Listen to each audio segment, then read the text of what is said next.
হ্যাঁ, আসসালামু আলাইকুম। না আমি তো হ্যালো।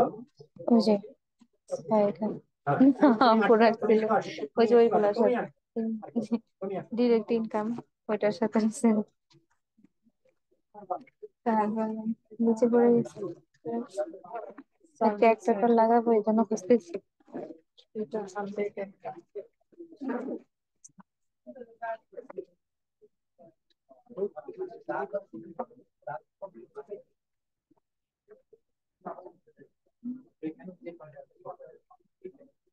কালকে সিএ করতে আসছে মানে ওর এখনো কালচারই বুঝে না। কালকে একজনের টিচারকে একজন জিজ্ঞেস করতেছে মানে কথাটা ওইভাবে বলছে বলছে যে, স্যার আপনি রোজা রাখছেন মানে কিভাবে জানি বলছে ওনারও খারাপ লাগছে। কারণ উনি বলতেছে এই বেটা তুই কি করছিস এরকম অবস্থা।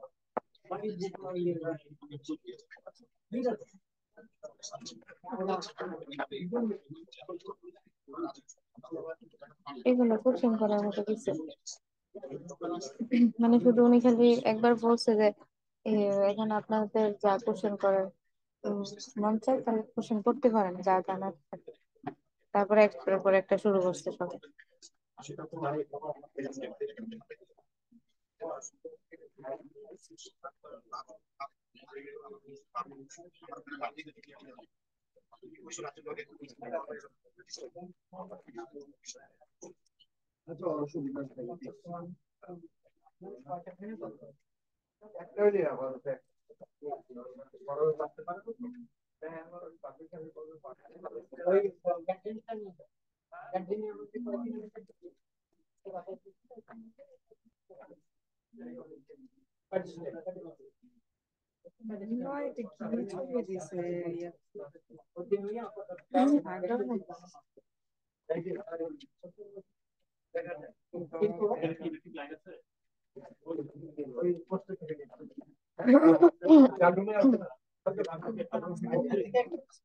না না আমার তো মধ্যে এরকম মেয়ের প্রোফাইলটা এরকম দেয়া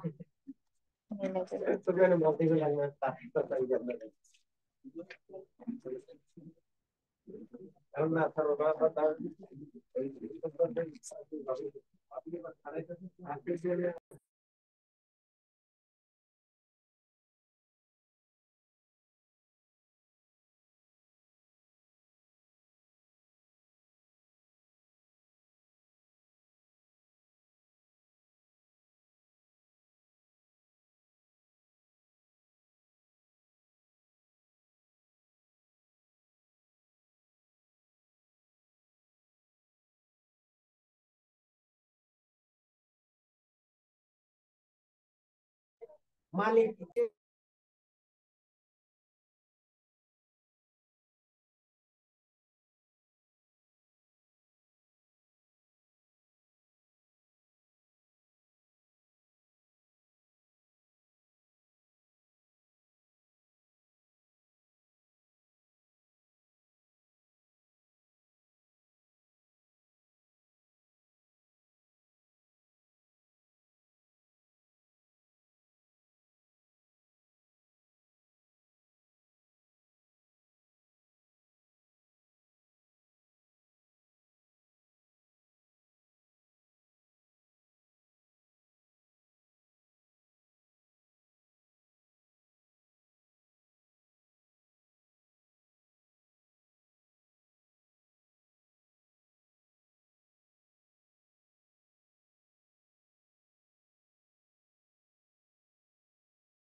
Atmosphere.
সবাই কেমন আছেন? আদাব স্যার, কেমন আছেন স্যার? স্যার নমস্কার। আসসালামু আলাইকুম স্যার। নমস্কার। আদাব স্যার, ভালো আছেন? আদাব আদাব স্যার। আহ, আমরা ক্লাস শুরু করি। জি স্যার। ওকে,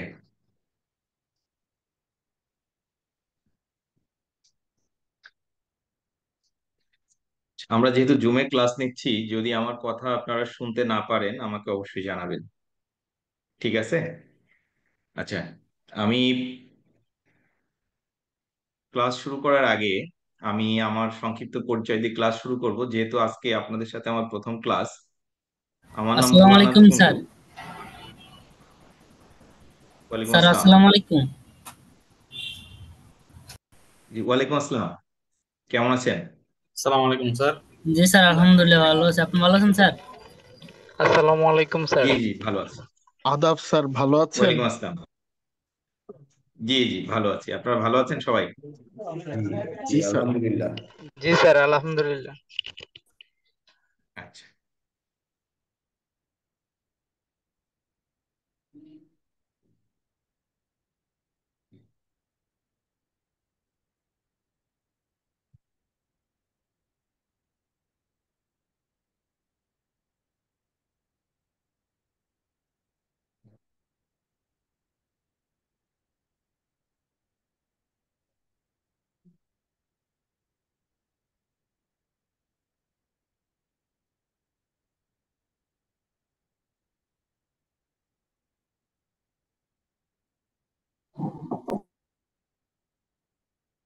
আমার কথা শুনতেছেন আপনারা সবাই? জি স্যার, শুনতে পাচ্ছি। আচ্ছা, আমরা ক্লাস শুরু করি। আমি যেটা বলতেছিলাম, আমি জাস্ট আমার পরিচয় দিয়ে ক্লাস শুরু করব, আপনাদের সবার সাথে পরিচিত হওয়া যাবে। যেহেতু সময় কম, আমি আমার পরিচয় দিয়ে ক্লাসটা শুরু করব। আমি ভোলানাথ কুন্ডু, আমি পার্টনার হিসাবে আছি তাসনুমা মেহেদি ভোলা চার্টার্ড অ্যাকাউন্টেন্টস এই প্রতিষ্ঠানে। আমি আপনাদের সাথে অ্যাসুরেন্স ক্লাস নিব। আমার আহ, সাথে আর একজন শিক্ষক, যিনি আমার সাথে, আমরা দুইজন মিলে টোটাল যে 16টা চ্যাপ্টার আছে, এই 16টা চ্যাপ্টার আপনাদের সাথে কাভার করব। নাইমা সুলতানা, সম্ভবত নাইমা আপু অন্য চ্যাপ্টার গুলো কাভার করবেন। অর্থাৎ আমি যে চ্যাপ্টার গুলো কাভার করব সেই চ্যাপ্টার গুলোর আজকেই আপনাদের সাথে বলে দিব কোন কোন চ্যাপ্টার গুলো আমি আলোচনা করব আর কোন কোন চ্যাপ্টার গুলো নাইমা আপু আলোচনা করবেন। আমার বিশ্বাস নাইমা আপু অলরেডি ক্লাস নিয়েছেন আপনাদের সাথে। তো ক্লাস শুরু করার আগে আমরা একটু সবাই, আপনাদের কাছে আমি বিশ্বাস করি অ্যাসুরেন্স ম্যানুয়ালটা আছে, যার কাছে অ্যাসুরেন্স ম্যানুয়ালটা আছে সবাই একটু অ্যাসুরেন্স ম্যানুয়ালটা একটু সাথে রাখবেন। আমি অ্যাসুরেন্স ম্যানুয়ালের রোমান রোমান 10, 10 নম্বর পেজ, সবাইকে একটু রিকোয়েস্ট করব রোমান 10 একেবারে প্রথমেই 10 নম্বর পেজ একটু বের করার। হ্যাঁ, অ্যাসুরেন্স বইয়ের রোমান 10 10 নম্বর পেজে সবাই একটু বের করবেন। আমাদের জানা প্রয়োজন এই যে 16টা চ্যাপ্টার, কোন চ্যাপ্টার থেকে কত পার্সেন্ট মার্কস আসবে, এইটা আমাদের একটু জানা প্রয়োজন, ঠিক কিনা? তো সবাই একটু বই বের করবেন। অ্যাসুরেন্স বইয়ের পেজ নাম্বার রোমান 10, এইখানে দেখেন স্পেসিফিকেশন গ্রিড দেওয়া আছে। এই স্পেসিফিকেশন গ্রিডে দেওয়া আছে কোন চ্যাপ্টার থেকে কত পার্সেন্ট মার্কস আসবে। আপনারা কি সবাই বের করেছেন? যাদের কাছে বই আছে পেয়েছেন? জি স্যার। Yes, sir. ওকে, ওকে। তো রোমান 10 এই পেজে দেখেন স্পেসিফিকেশন গ্রিড দেয়া আছে, অ্যাসুরেন্স ম্যানুয়াল রোমান 10। এখানে দেখেন স্পেসিফিকেশন গ্রিডের প্রথম যে গ্রিডটা, the concept, process and need for assurance, এই স্পেসিফিকেশন গ্রিড থেকে আপনারা পাবেন 20% মার্কস। কত পার্সেন্ট মার্কস পাবেন? 20% মার্কস। তাহলে এই 20% মার্কস কোন কোন চ্যাপ্টার থেকে আসবে? আপনাদের বইয়ের চ্যাপ্টার 1 থেকে যে 16 আছে, এই 16টা চ্যাপ্টারের প্রথম 1 থেকে 4 পর্যন্ত যে চ্যাপ্টার গুলো আছে, এই 1 থেকে 4 এই চ্যাপ্টার গুলো থেকে আপনারা পাবেন 20% marks. The concept, sir process and need for একটু নিচে অ্যাসুরেন্স। করতে পারি? স্যার, একটু মিউট থাকতে হবে সবাইকে। আনমিউট হয়ে স্যার কথা বলেন। একটু বুঝতে পারছি। এখানে বুঝতে হোস্ট পারছি। একটু মিউট করে দিতে হবে সবাইকে। Doors will open কোনো একদিন on দেখা the হইতে left. হবে, আমি Please mind পরে the gap. ওইটা অনেক আচ্ছা, এখানে হোস্ট কে আছেন? আমরা তো কেউ হোস্ট দেয়নি ওখানে, আমি তো আজকে গিয়েছিলাম আইসিবিতে, ওনারা বলছে যে সিআর হবে তারপরে হোস্ট দেওয়া হবে। ভাই, এখানে হোস্ট কে আছেন? প্রায় 220 জনের উপর স্টুডেন্ট জয়েন করেছেন, একটু মিউট করে দিতে হবে সবাইকে। কাউকে দেওয়া হয়নি স্যার। দেওয়া হয় না কাউকে, এই জন্য স্যার। হোস্ট কাউকে দেওয়া হয়নি? না স্যার, তাকে দেওয়া আচ্ছা, হয়নি স্যার। তাহলে দেওয়া হয়নি। মামুন, আইসিএবি থেকে মামুন শুনতে পার? আসসালামু আলাইকুম স্যার।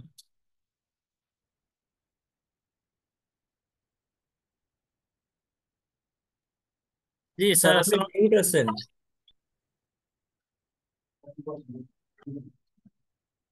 একটা ক্লাসে কয়জনে সালাম দেবেন? খালি সবাই সালামের পর সালাম দিতে আছেন।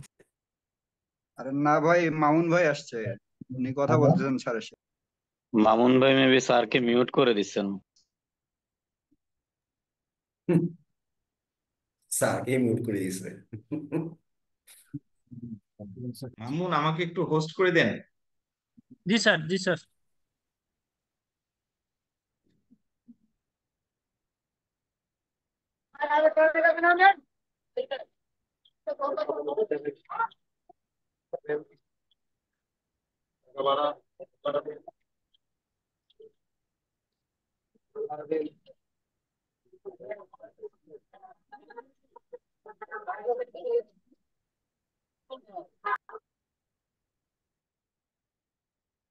আচ্ছা আহ, আমার কথা আপনারা শুনতে পাচ্ছেন? মামুন আমাদের সাথে আছে, মামুন আমাকে হোস্ট করে দিবে অথবা আপনাদের কাউকে হোস্ট করবে, সমস্যা নেই।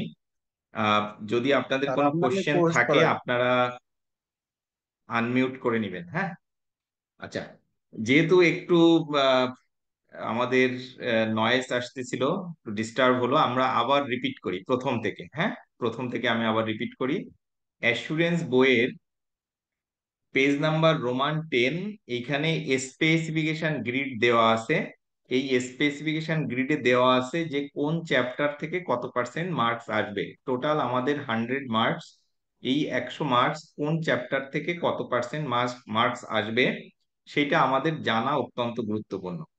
তো এখানে দেখেন, আমাদের যে প্রথম স্পেসিফিকেশন গ্রিডের প্রথম গ্রিড আছে concept, process and need for assurance. এইখান থেকে আপনারা পাবেন 20% মার্কস, যেটা কাভার করবে চ্যাপ্টার 1 থেকে 4, 1 to 4, 1 থেকে 4 পর্যন্ত চ্যাপ্টার যদি আপনারা পড়েন তাহলে 20% মার্কস আপনারা কাভার করতে পারবেন এক্সামে। স্পেসিফিকেশন গ্রিডের প্রথম যে গ্রিডটা, এইটা থেকে পাবেন আপনারা 20%, the concept, process and need for assurance. Second যে গ্রিডটা আছে ইন্টারনাল কন্ট্রোলস, এইটা এখান থেকে আপনারা পাবেন 25% মার্কস, অর্থাৎ চ্যাপ্টার 5 to চ্যাপ্টার 9, এই এই কয়েকটা চ্যাপ্টার যদি আপনি পড়েন 5 থেকে 9, এই কয়েকটা চ্যাপ্টার পড়লে আপনি পাবেন কত? 25% মার্কস। অর্থাৎ চ্যাপ্টার 5 থেকে চ্যাপ্টার 9 এখান থেকে পাবেন আপনি 25% মার্কস ইন্টারনাল কন্ট্রোলস থেকে। এবং থার্ড যে গ্রিডটা বলছে gathering evidence on an assurance engagement, এইখান থেকে আপনারা পাবেন 35% মার্কস। অর্থাৎ চ্যাপ্টার 10 to চ্যাপ্টার 13, চ্যাপ্টার 10 থেকে 13, এই কয়েকটা চ্যাপ্টার যদি আপনি ভালোভাবে সঠিকভাবে পড়েন তাহলে এখান থেকে আপনি পাবেন 35% মার্কস। এবং লাস্টের যে স্পেসিফিকেশন গ্রিড, এই স্পেসিফিক গ্রিডটা বলতেছে professional ethics and regulatory issues, এইখান থেকে আপনারা পাবেন 20% মার্কস। অর্থাৎ চ্যাপ্টার 14, চ্যাপ্টার 15 এবং চ্যাপ্টার 16, এই তিনটা চ্যাপ্টার থেকে আপনারা পাবেন 20% মার্কস। আমি আবারও রিপিট করছি যে আমাদের যে স্পেসিফিকেশন গ্রিড আছে, এই গ্রিডের প্রথম যে স্পেসিফিকেশন গ্রিড আছে concept, process and need for assurance, এটা 20% মার্কস আপনারা পাবেন 1 থেকে 4 নাম্বার চ্যাপ্টার থেকে। যদি সাথে বই থাকে একটু দাগে আপনারা মার্ক করে রাখতে পারেন অথবা লিখে রাখতে পারেন। সেকেন্ড গ্রিড ইন্টারনাল কন্ট্রোলস, যেটা কাভার করবে page number chapter 5 to chapter 9, 5 থেকে 9 পর্যন্ত এই চ্যাপ্টারগুলো থেকে আপনি পাবেন 25% মার্কস। চ্যাপ্টার 10 to চ্যাপ্টার 13, এই তিনটা চ্যাপ্টার থেকে আপনারা পাবেন 35% মার্কস।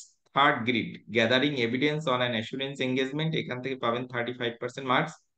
এবং লাস্টের যে গ্রিডটা বলতেছে professional ethics and regulatory issues, এখান থেকে আপনারা পাবেন 20% মার্কস, যেটা কভার করবে চ্যাপ্টার 14 থেকে চ্যাপ্টার 16, 14 থেকে 16 পর্যন্ত। ওকে, তো এই হলো আমাদের 100 মার্কস, কোন কোন চ্যাপ্টার থেকে কত পার্সেন্ট মার্কস আসবে। সো আপনাকে যদি সঠিকভাবে আপনি পরীক্ষার প্রিপারেশন নিতে চান তাহলে আপনাকে প্রত্যেকটা চ্যাপ্টারই পড়তে হবে, যে কোনো চ্যাপ্টার থেকে কোশ্চেন আসতে পারে। আমরা দেখলাম যে কোন চ্যাপ্টার থেকে কত পার্সেন্ট মার্কস আপনারা পাবেন। এখন আমি কোন কোন চ্যাপ্টার গুলো কভার করব আর নাইমা আপু কোন কোন চ্যাপ্টার গুলো কভার করবেন সেই বিষয় নিয়ে একটু আলোচনা।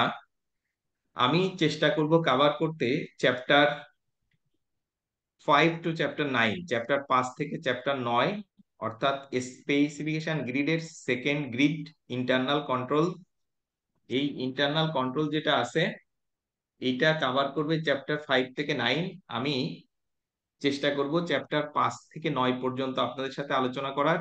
এবং লাস্টের যে গ্রিডটা professional ethics and regulatory issues, 14 to chapter 16, 14 থেকে 16 পর্যন্ত আপনাদের সাথে আলোচনা করব। তাহলে আমি আলোচনা করব চ্যাপ্টার 5 টু চ্যাপ্টার 9 এবং চ্যাপ্টার 14 টু চ্যাপ্টার 16। স্পেসিফিকেশন গ্রিডের সেকেন্ড এবং ফোর্থ গ্রিড আমি কভার করব, আর নাইমা আপু কভার করবেন স্পেসিফিকেশন গ্রিডের concept, process and need for assurance অর্থাৎ 1 থেকে 4, এবং চ্যাপ্টার 10 টু চ্যাপ্টার 13, 10 থেকে 13 পর্যন্ত নাইমা আপু কভার করবেন। ওকে, তাহলে আমরা দেখলাম কোন কোন চ্যাপ্টার থেকে কত পার্সেন্ট মার্কস আসতে পারে এবং প্রত্যেকটা চ্যাপ্টার আমাদের সঠিকভাবে পড়তে হবে। এখন আমি ক্লাসটা কিভাবে নিব সেই বিষয়ে আপনাদের সাথে একটু আলোচনা। আমি চেষ্টা করব আমি যে চ্যাপ্টারগুলো পড়াবো এই চ্যাপ্টারের প্রত্যেকটা টপিকস, প্রত্যেকটা এক্সাম্পল, প্রত্যেকটা ইন্টারেক্টিভ কোশ্চেন এবং আপনাদের যে সেলফ টেস্ট আছে প্রত্যেকটা আমি পড়াই দিব আপনাদেরকে। সো এই কারণে আপনাদের সাথে অ্যাসুরেন্স যে ম্যানুয়ালটা আছে এই ম্যানুয়ালটা আপনাদের সাথে রাখতে হবে। এই অ্যাসুরেন্স ম্যানুয়াল থেকে আমি মূলত আপনাদের সাথে আলোচনা করব। আজকে যেহেতু আমার প্রথম ক্লাস, আমি এই চ্যাপ্টার 5 থেকে শুরু করব। যেটা আমি বলেছি আমি কভার করব চ্যাপ্টার 5 টু চ্যাপ্টার 9 এবং চ্যাপ্টার 14 টু চ্যাপ্টার 16। সো আজকে আমরা শুরু করব chapter 5, introduction to internal controls. Chapter 5।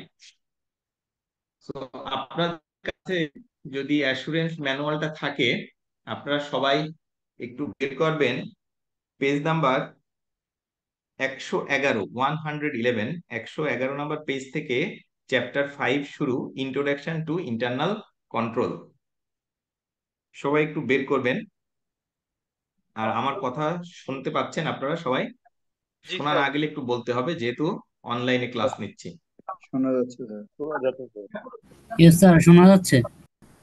ঠিক আছে, তাহলে আপনারা সবাই একটু বের করেন স্পেসিফিকেশন গ্রিডের স্ক্রিনে দাগাদাগি হচ্ছে স্যার।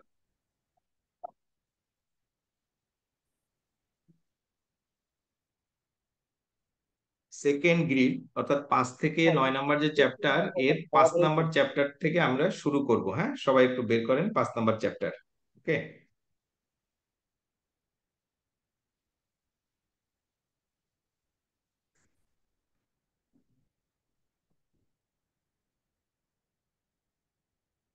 বের করেছেন সবাই?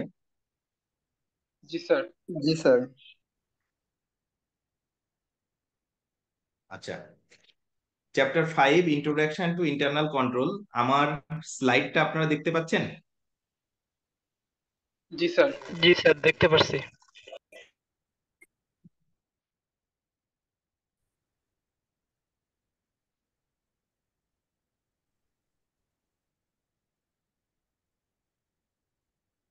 ওকে, সো আমরা সবাই একটু বের করব পেজ নাম্বার 111, 111। এখানে দেখেন chapter 5, introduction to internal control শুরু। এখানে দেখেন তিনটা বিষয় লার্নিং টপিকস আপনাদের বইয়ে বলা আছে। এক নাম্বার বলছে what is internal control, component of a system of internal control and information about controls. এই তিনটা বিষয় নিয়ে আলোচনা করেছে এই চ্যাপ্টার 5-এ। প্রথমেই আমরা আলোচনা করব what is internal control, internal কন্ট্রোলের ডেফিনেশন নিয়ে, যেটা আপনাদের বইয়ের পেজ নাম্বার 115, 115 এই পেজ থেকে আলোচনা শুরু। তো দেখেন বলেছে আমাদের যে ইন্টারন্যাশনাল অডিটিং স্ট্যান্ডার্ড আইএস, না sorry, international standards on auditing, আইসা, ইন্টারন্যাশনাল স্ট্যান্ডার্ডস অন অডিটিং আইসা 315, 315 যে স্ট্যান্ডার্ডটা আছে, identifying and assessing the risk of material misstatement contain misstatement, এইখানে এই সিস্টেম অফ ইন্টারনাল কন্ট্রোলের ডেফিনেশনটা দেওয়া আছে। আমি আবার রিপিট করছি, আমাদের যে international standards on auditing 315, 315, identifying and assessing the risk of material misstatement, এইখানে এই ইন্টারনাল কন্ট্রোলের ডেফিনেশনটা আলোচনা করা আছে, যেটা আপনাদের বইয়ের পেজ নাম্বার 115 নাম্বার পেজে দেওয়া আছে। দেখেন আমি একটু বলি এই যে অ্যাসুরেন্স যে বইটা আপনারা পড়বেন বা অডিট অ্যাসুরেন্স বই, এই বই দুটো এবার আমি রিভিউ করেছি। সো আমি চেষ্টা করেছি যে প্রত্যেকটা টপিকস এর শেষে এইটা কোন স্ট্যান্ডার্ডের থেকে আসছে সেই স্ট্যান্ডার্ড রেফারেন্সটা দিয়ে দেওয়ার। হ্যাঁ, তো আপনারা দেখবেন ডেফিনেশন বা বিভিন্ন আলোচনা করার পর এটা কোন স্ট্যান্ডার্ড থেকে আসছে সেই স্ট্যান্ডার্ডের রেফারেন্সটা দেওয়া আছে। যদি আপনারা ফার্দার আরো বিষয়গুলো ক্লিয়ার হতে চান, আরো বিষয় জানার প্রয়োজন হয়, সরাসরি এই স্ট্যান্ডার্ডের যে রেফারেন্স দেওয়া আছে ওখান থেকে আপনারা দেখে নিতে পারবেন। এবং প্রত্যেক চ্যাপ্টারের শেষেও দেখবেন রেফারেন্স দেওয়া আছে। ওকে, এখন আসেন system of internal control. Internal কন্ট্রোলের যে ডেফিনেশন সেখানে কি বলা আছে, বলছে যে internal control is a system. বলছে ইন্টারনাল কন্ট্রোল একটা সিস্টেম, এইটা designed, implemented and maintained by those charge with governance. এই পর্যন্ত যদি আমি বোঝার চেষ্টা করি, বলতেছে ইন্টারনাল কন্ট্রোলটা কি একটা সিস্টেম, এই সিস্টেমটা ডিজাইন করবে, ইমপ্লিমেন্ট করবে এবং মেইনটেইন করবে কারা, ওই প্রতিষ্ঠানের those charge with governance, management বা আদার পার্সোনাল যারা আছে। তো দোজ চার্জ উইথ গভর্নেন্স কারা, এর ডেফিনেশনটা আমরা একটু পরে দেখব। আপাতত একটু যে ডেফিনেশন, এই ডেফিনেশনটা পড়ি ইন্টারনাল কন্ট্রোলস এর। এর পরের যে ডেফিনেশন পড়াবো সেটা হলো দোজ চার্জ উইথ গভর্নেন্স এর। তো বলতেছে ইন্টারনাল কন্ট্রোলটা কি, ইন্টারনাল কন্ট্রোলটা বলতেছে একটা সিস্টেম, এই যে সিস্টেমটা বা একটা প্রসেস, হ্যাঁ সিস্টেম অথবা একটা প্রসেস, আপনারা জানেন প্রসেসে একাধিক ধাপ থাকে তাই না, এই সিস্টেম অথবা প্রসেস, এই প্রসেসটা ডিজাইন করা, ইমপ্লিমেন্ট করা বা মেইনটেইন করার দায়িত্ব থাকবে কে, বলছে those charge with governance, management and other personnel, অন্যান্য যারা কি পার্সোনেল আছে প্রতিষ্ঠানে তারা। কি কারণে তারা এই সিস্টেমটা ডিজাইন করবে, প্রসেস করবে, বলছে টু প্রোভাইড রিজনেবল অ্যাসুরেন্স। একটা রিজনেবল অ্যাসুরেন্স এটা প্রোভাইড করবে। কে প্রোভাইড করবে, এই যে যে ইন্টারনাল কন্ট্রোলস আপনারা ইমপ্লিমেন্ট করতেছেন, এইটা একটা রিজনেবল অ্যাসুরেন্স প্রোভাইড করবে কিসের উপর, বলছে about the achievement of entities objectives. অর্থাৎ প্রতিষ্ঠানের যে অবজেক্টিভ ফিক্স আপ করা হয়েছে, ওই দোজ চার্জ উইথ গভর্নেন্স বা ম্যানেজমেন্ট যে কি করেছে, objective, mission, vision fix up করেছে, এইটা অর্গানাইজেশন অ্যাচিভ করতে পারতেছে কিনা, এইটার উপর একটা রিজনেবল অ্যাসুরেন্স দেবে।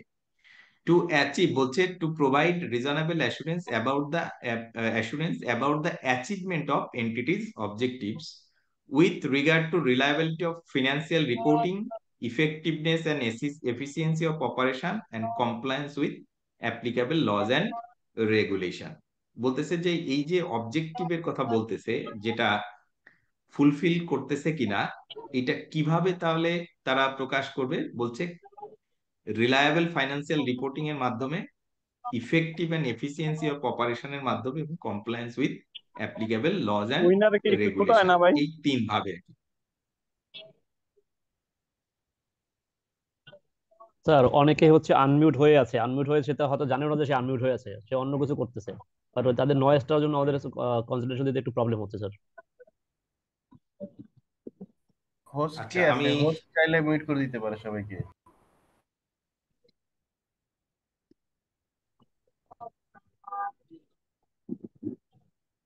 স্যার আপনি মিউট হয়ে আছেন।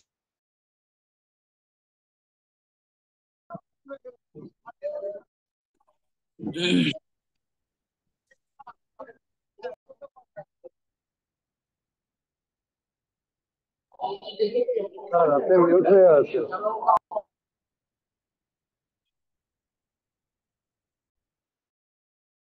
স্যার আপনি মিউট হয়ে আছেন।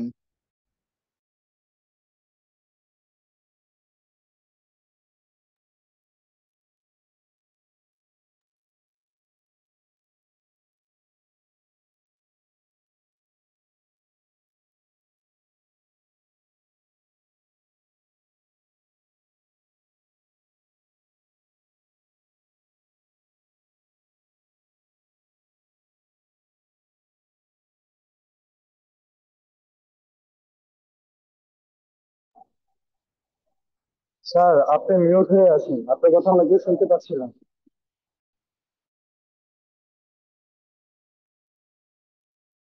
ভাই স্যারের তো কোনো এখন শুনতে প্রয়োজন হতে পাচ্ছেন পারে আপনারা? জাস্ট মিউট করতে হবে। স্যার আবার রিকানেক্ট শুনতে করছে, পাচ্ছি স্যার। শোনা যাচ্ছে না, স্যার নাই, স্যার রিকানেক্ট করছে। এখন শোনা শুনতে পাচ্ছি, শোনা যাচ্ছে, বাট আপনার সাথে একটু ইন্টারনেট একটু প্রবলেম করছে। প্রবলেম আছে।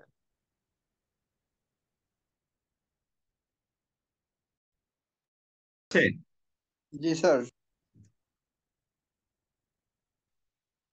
আচ্ছা ভাই, একটু আপনারা সবাই মিউট থাকতে হবে। হ্যাঁ, প্রচুর অনেক স্টুডেন্ট, প্রায় 300-র কাছাকাছি স্টুডেন্ট জয়েন করেছেন। একটু মিউট থাকতে হবে সবাইকে, তাহলে আমরা সঠিকভাবে ক্লাসটা নিতে পারবো না। আচ্ছা, যাই হোক, যেখানে আমরা ছিলাম, যেটা আলোচনা করতেছিলাম, এখানে বলছে যে ইন্টারনাল কন্ট্রোলের ডেফিনেশনটা নিয়ে আপনাদের সাথে আমি আলোচনা করতেছিলাম। আমি আবারও রিপিট করছি, এইভাবে যদি মাঝে মাঝে আমাদেরকে আবার প্রথম থেকে শুরু করতে হয়, হ্যাঁ, সবাই যদি একটু মিউট করে রাখেন তাহলে সুবিধা হবে। হ্যাঁ, ক্লাসটা স্যার সঠিকভাবে নেওয়া যাবে। আচ্ছা, যাই হোক, এই ইন্টারনাল কন্ট্রোলের যে ডেফিনেশনটা আলোচনা করতেছিলাম, বলতেছে যে এই ইন্টারনাল কন্ট্রোল, এইটাকে আমি বলতেছি যে একটা সিস্টেম অথবা একটা প্রসেস। হ্যাঁ, এই প্রসেসটা ডিজাইন করবে those charge with governance, management and other personnel.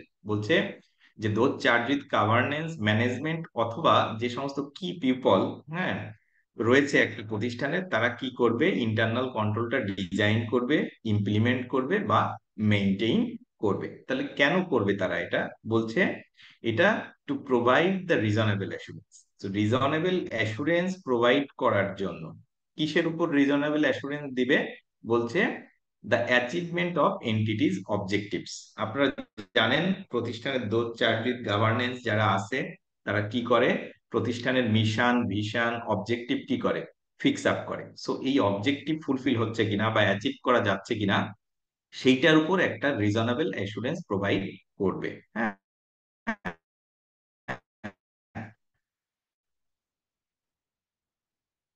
With regard to reliability of financial reporting, কিভাবে ফাইন্যান্সিয়াল রিপোর্টিং এর মাধ্যমে ইফেক্টিভনেস এন্ড এফিসিয়েন্সি অফ অপারেশনটা ইফেক্টিভলি বা এফিসিয়েন্টলি চলতেছে কিনা, এবং compliance with applicable laws and regulation, যে সমস্ত আইন কানুন মেনে প্রতিষ্ঠানের ব্যবসা পরিচালনা করার কথা, সেই সমস্ত আইন কানুন মেনে ব্যবসায় চলতেছে কি না। তাহলে দেখেন এই ডেফিনেশনে আমরা কতগুলো কি পয়েন্ট পেলাম। কি পয়েন্টগুলো কি কি আপনারা যদি একটু মার্ক করে রাখেন, সো এটা মনে রাখতে আপনাদের সহজ হবে। যেমন একটা কি পয়েন্ট হতে পারে those charge with governance, management and other person. হ্যাঁ, তারপর কি হতে পারে, রিজনেবল অ্যাসুরেন্স হতে পারে, এন্টিটিজ অবজেক্টিভস হতে পারে, ফাইন্যান্সিয়াল রিপোর্টিং হতে স্যার পারে, স্যার অপারেশন হতে পারে। জি বলেন। স্যার রিজনেবল অ্যাসুরেন্স মানে কি বোঝাচ্ছে এখানে?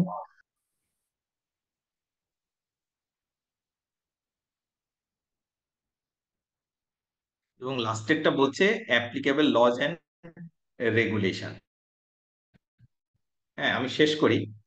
তো এখানে বলতেছে দেখেন যে এই ইন্টারনাল কন্ট্রোলের ডেফিনেশনে আমরা দেখলাম যে ইন্টারনাল কন্ট্রোলটা ডিজাইন করবে কে, those charge with governance and management কি করার জন্য, এন্টিটিজ অবজেক্টিভ ফুলফিল হচ্ছে কিনা, এরপর একটা অ্যাসুরেন্স, রিজনেবল অ্যাসুরেন্স প্রোভাইড করবে। হ্যাঁ, কিভাবে করবে, রিলায়েবল ফাইন্যান্সিয়াল রিপোর্টিং এর মাধ্যমে, ইফেক্টিভ অপারেশনের মাধ্যমে, এবং কমপ্লায়েন্স উইথ রেগুলেশনের মাধ্যমে। এটা আছে আপনাদের বইয়ের পেজ নাম্বার 115 নাম্বার পেজে। হ্যাঁ, ডেফিনেশনটা দেওয়া আছে। এখন দেখেন ডেফিনেশনটা আমাদের জানা প্রয়োজন। আর একটা কোশ্চেন একজন করেছেন, আমি আনসার দিব অবশ্যই। আগে আমরা এগুলো একটু শিখি। হ্যাঁ, বলতেছে আপনাদের বইয়ের পেজ নাম্বার 115 নাম্বার পেজে এই দোজ চার্জ উইথ গভর্নেন্স ম্যানেজমেন্টের কি দেয়া আছে, ডেফিনেশনটা দেয়া আছে। এখানে বলতেছে যে দোজ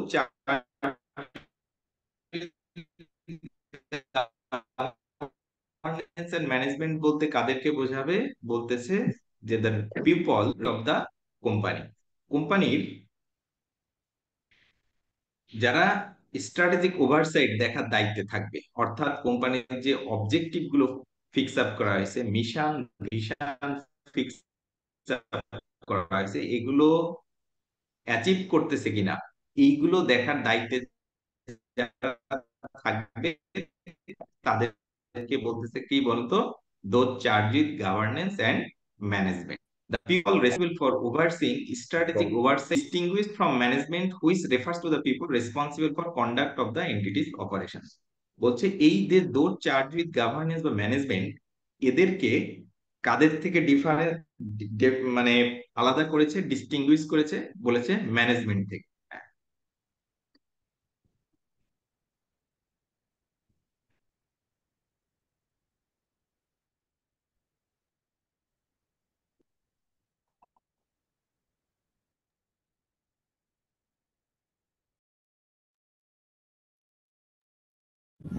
স্যার আপনি মিউট হয়ে গেছেন স্যার।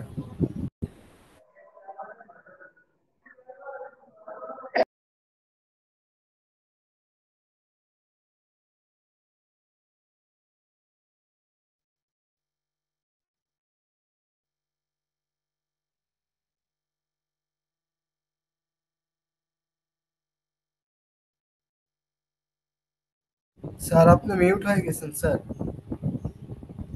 জি, এখন তো শোনা যাচ্ছে তাই না? জি স্যার এখন শোনা যাচ্ছে। আচ্ছা ভাই, তাহলে আপনারা কেউ একটু যদি কথা বলে, যদি কেউ একটু মিউট করে দিয়েন, যদি কারো কোশ্চেন থাকেন হ্যান্ড রেইজ করেন, হাত তুলেন, আমি কোশ্চেনটা নিব, ঠিক আছে? আপাতত আপাতত আমরা করি, শেষ করি এটা, হ্যাঁ? আচ্ছা, তো দেখেন এই যে সিস্টেম অফ ইন্টারনাল কন্ট্রোলের ডেফিনেশনে আমরা বলছিলাম those charge with governance, internal control সিস্টেমটা ডিজাইনের দায়িত্বে থাকবে, ইমপ্লিমেন্টের দায়িত্বে থাকবে বা মেইনটেইন করার দায়িত্বে থাকবে। তাহলে এই দোজ চার্জ উইথ গভর্নেন্স বা ম্যানেজমেন্ট কারা? আমরা দেখলাম যে যারা স্ট্র্যাটেজিক ওভারসাইট, হ্যাঁ, এইটা ওভারসি করার দায়িত্বে থাকবে, অর্থাৎ প্রতিষ্ঠানের যে মিশন ভিশন এগুলো ফিক্স আপ করা হয়েছে, এগুলোর দায়িত্বে যারা থাকবে তাদেরকে আমরা বলতেছি দোজ চার্জ উইথ গভর্নেন্স। বলতেছে এই দোজ চার্জেস গভর্নেন্স থেকে ম্যানেজমেন্টকে আলাদা করা হয়েছে। তাহলে ম্যানেজমেন্ট কারা? যারা ডে টু ডে অপারেশনের সাথে যুক্ত থাকবে, তাদের থেকে দোজ চার্জ উইথ গভর্নেন্সকে কি করেছে? আলাদা করেছে। কিন্তু ইন রিয়েলিটি আপনাদের বইয়েই দেখেন বলছে, in reality this is distinguished from management, which refers to the people responsible for conduct of the entity's operation. হ্যাঁ, those charged with governance and management are often one and the same people, the company directors, acting is slightly different roles. বলছে but in রিয়েলিটিতে দেখা যায় এই those charge with governance and management এরা একই ব্যক্তি। হ্যাঁ, সো আমরা থিওরিতে যেটাই পড়ি না কেন, থিওরিতে বলতেছে যে দোজ চার্জ উইথ গভর্নেন্স এবং ম্যানেজমেন্ট যারা ডে টু ডে অপারেশনের সাথে জড়িত তারা ভিন্ন ব্যক্তি, কিন্তু ইন রিয়েলিটি পরে বলতেছে যে এরা আসলে একই ব্যক্তি, স্লাইটলি ডিফারেন্ট রোল প্লে করে থাকে। তাহলে দুটো ডেফিনেশন আমরা দেখলাম, সিস্টেম অফ ইন্টারনাল কন্ট্রোলের এবং those charge with governance and ম্যানেজমেন্টের। আমাদের এক্সাম আপনারা জানেন, এই যে সার্টিফিকেট লেভেলের এক্সাম, এখানে এটা হবে এমসিকিউ বেসড কোশ্চেন, ঠিক কিনা? তো ধরেন এইখান থেকে যদি আমাদের এমসিকিউ আসে, আমরা আনসার দিতে পারবো কিনা, ঠিক এইভাবে আমাদের প্রস্তুতি নিতে হবে। তো ধরেন যদি এই ইন্টারনাল কন্ট্রোল থেকে কি আসে বলেন তো, এমসিকিউ আসে, আমি কয়েকটা এমসিকিউ এর কথা বলি, দেখি আমরা আনসার দিতে পারি কিনা। এভাবে বলল যে ইন্টারনাল কন্ট্রোল এইটা তো একটা সিস্টেম, এইটা ডিজাইন, ইমপ্লিমেন্ট বা মেইনটেইন করার দায়িত্বে কারা থাকবে? এতে বলল দোজ চার্জ উইথ গভর্নেন্স, বিতে বলল ম্যানেজমেন্ট, সিতে বলল আদার কি পার্সোনেল, ডিতে বলল অ্যাবাভ অল।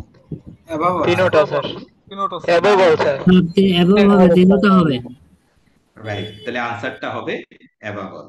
হ্যাঁ, এরপরে বলল যে এই ইন্টারনাল কন্ট্রোল সিস্টেম, হ্যাঁ, এই ডিজাইন, ইমপ্লিমেন্ট বা মেইনটেইনের দায়িত্বে যে দোজ চার্জ উইথ গভর্নেন্স আছে, তাহলে এদের অবজেক্টিভটা কি, কি ধরনের অ্যাসুরেন্স তারা প্রোভাইড করবে?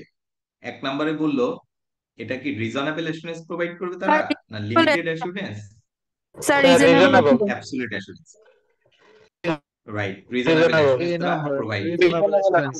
হ্যাঁ, রাইট। তো এরপরে বলতে পারে যে তারা কিভাবে এটা এই রিপোর্টিংটা করবে। হ্যাঁ, কিভাবে তারা বলবে যে ইন্টারনাল কন্ট্রোল যেটা ইমপ্লিমেন্ট করেছে এইটা এন্টিটিস অবজেক্টিভ গুলো ফুলফিল করেছে। হ্যাঁ, তো বলছে কি কি উপায়ে হতে পারে। এক নম্বরে বললো ফাইন্যান্সিয়াল রিপোর্টিং এর মাধ্যমে, দুই নম্বরে বললো operation effective and efficiency of অপারেশনের মাধ্যমে, এবং তিন নম্বরে বললো compliance of laws and regulation. চার নম্বরে বললো অ্যাবাভ অল, পাঁচ স্যার নম্বরে অ্যাবাভ বললো all, none of the above. above all. Above all sir, above all sir. Above all. আচ্ছা, এর এর বাইরে আবার ধরেন এই ইন্টারনাল কন্ট্রোলের ডেফিনেশনটা দিয়ে বলতে পারে এটা কিসের ডেফিনেশন। এটা কি ইন্টারনাল কন্ট্রোলের ডেফিনেশন, এটা কি অডিটের ডেফিনেশন, এটা কি ইন্টারনাল অডিটের ডেফিনেশন, বা কি নান অফ দ্য অ্যাবাভ, কোনোটাই না। কোনটা হতে পারে? Sir internal control. Internal control. ঠিক আছে, তাহলে ইন্টারনাল যেভাবে কন্ট্রোল। কোশ্চেন আসুক না কেন, আমরা যদি সঠিকভাবে পড়ি প্রত্যেকটা বিষয় আমরা আনসার দিতে পারবো। তো আমি যেটা বলেছিলাম যে আমি চেষ্টা করব আপনাদের বইয়ের প্রত্যেকটা টপিকস আলোচনা করার। সো আপনারা অ্যাসুরেন্স বইটা সাথে রাখবেন, এবং আমরা চেষ্টা করব প্রত্যেকটা টপিকস, হ্যাঁ, ইনক্লুডিং এক্সাম্পল যা আছে সবই আমরা আলোচনা করব, কোনো টপিকসই আমি বাদ দিব না। হ্যাঁ, তাহলে আমরা 115 নম্বর পেজে সিস্টেম অফ ইন্টারনাল কন্ট্রোল এর ডেফিনেশনটা দেখলাম। ঠিক তারপরেই আমরা those charge with governance and ম্যানেজমেন্টের ডেফিনেশন দেখলাম পেজ নাম্বার 115-তে। হ্যাঁ,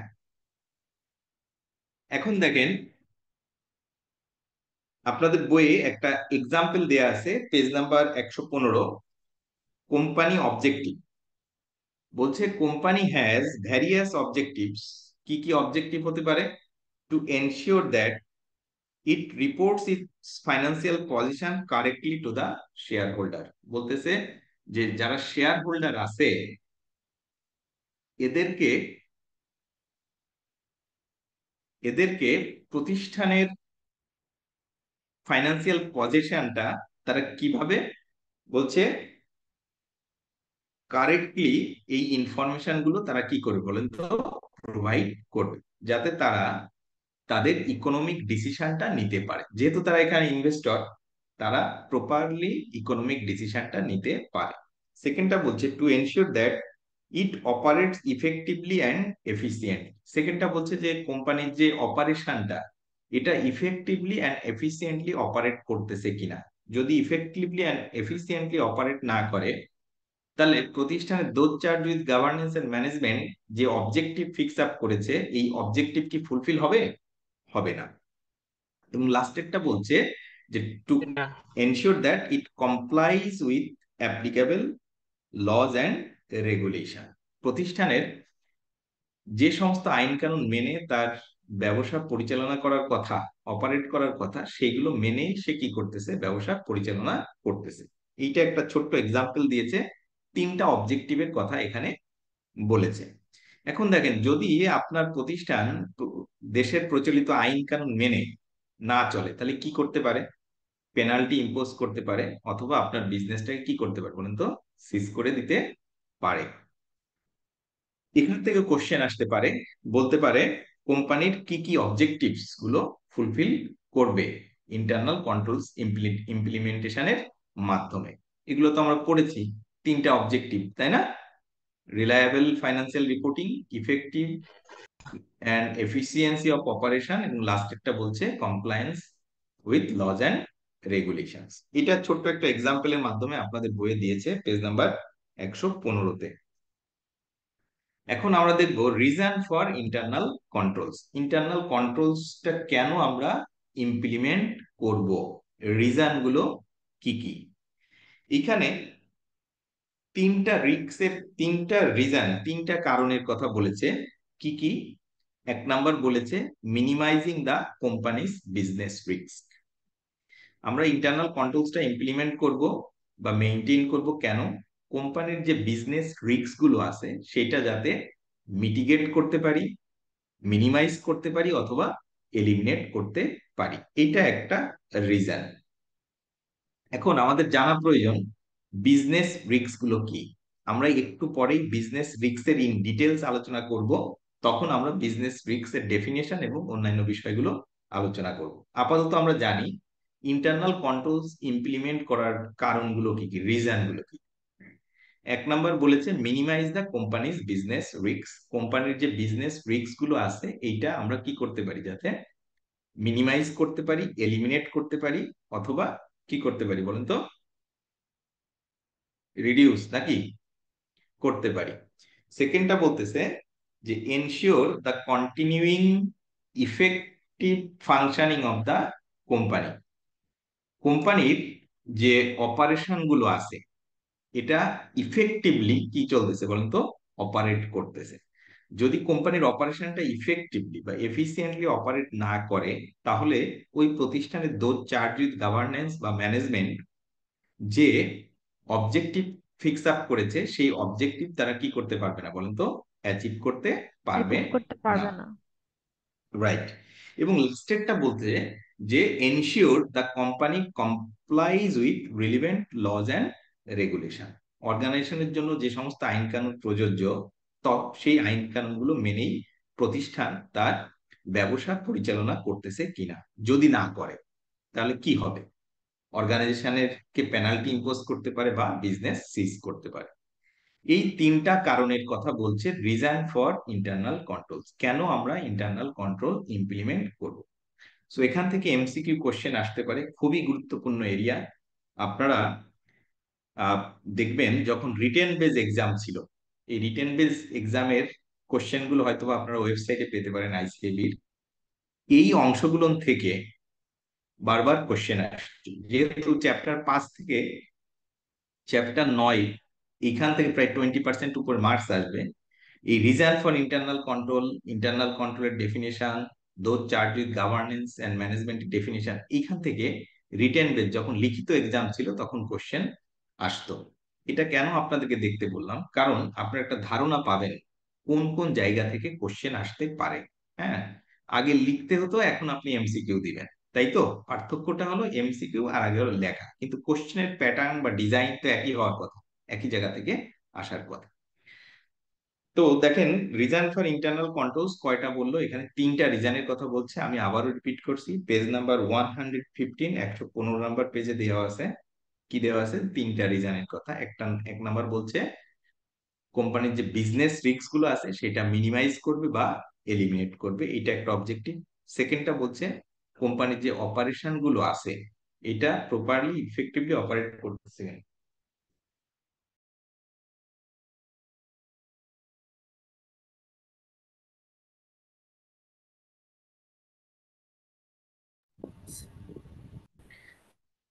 আর থার্ড যেটা, সেটা বলতেছে যে কোম্পানির জন্য যে সমস্ত আইন কানুন প্রযোজ্য, যে সমস্ত লজ অ্যান্ড রেগুলেশন গুলো প্রযোজ্য, সেই সমস্ত আইন কানুন গুলো কি হবে বলেন তো, অর্গানাইজেশন সঠিকভাবে মেনে চলতেছে কি না।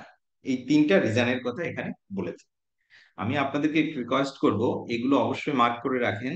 এই কি পয়েন্ট গুলো আপনারা অবশ্যই একটু মেমোরাইজ করবেন, যাতে এখান থেকে এমসিকিউ কোশ্চেন আসলে আমরা কোশ্চেনের আনসার গুলো দিতে পারি। তিনটা এখানে বলছি।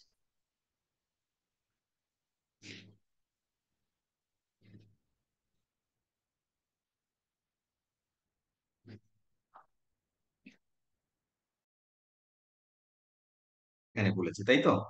সরি। তো যাই হোক, আমরা আপনার সাথে আলোচনা করলাম ইন্টারনাল কন্ট্রোলস এর ডেফিনেশনটা, those charge with governance and management definition, এবং ইন্টারনাল কন্ট্রোলের রিজন গুলো নিয়ে আপনাদের সাথে আলোচনা করলাম, যেটা আছে বইয়ের পেজ নাম্বার 115 115 নাম্বার পেজে দেওয়া আছে।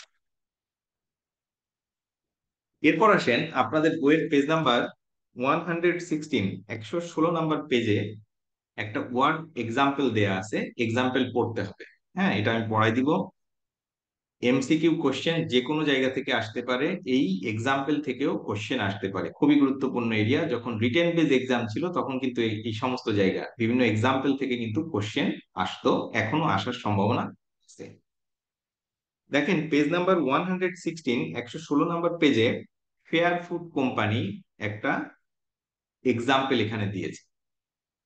বলতেছে ফেয়ার ফুড একটা company is a food manufacturer. Fair food company কি করে? ফুড ম্যানুফ্যাকচার করে থাকে। Page number 116, context example fair food company, এটা আলোচনা করতেছি। এখানে বলছে, দেখেন বলছে যে fair food company is a food manufacturer. Fair food company কি করে? ফুড ম্যানুফ্যাকচার করে থাকে। It is subject to a great number of health and safety regulations and therefore must have significant internal controls surrounding the food preparation areas. বলতেছে fair food একটা company, এই fair food company কি করে? Fair food company food manufacture করে। যেহেতু food manufacture করে, এর great number of health and safety regulation আছে। অর্থাৎ আপনি যদি ফুড প্রিপেয়ার করতে চান তাহলে বিভিন্ন আইন কানুন মেনে কমপ্লাই করে আপনাকে এই ফুড ম্যানুফ্যাকচার করতে হবে। ভাই কোন গেছে কথা কইতে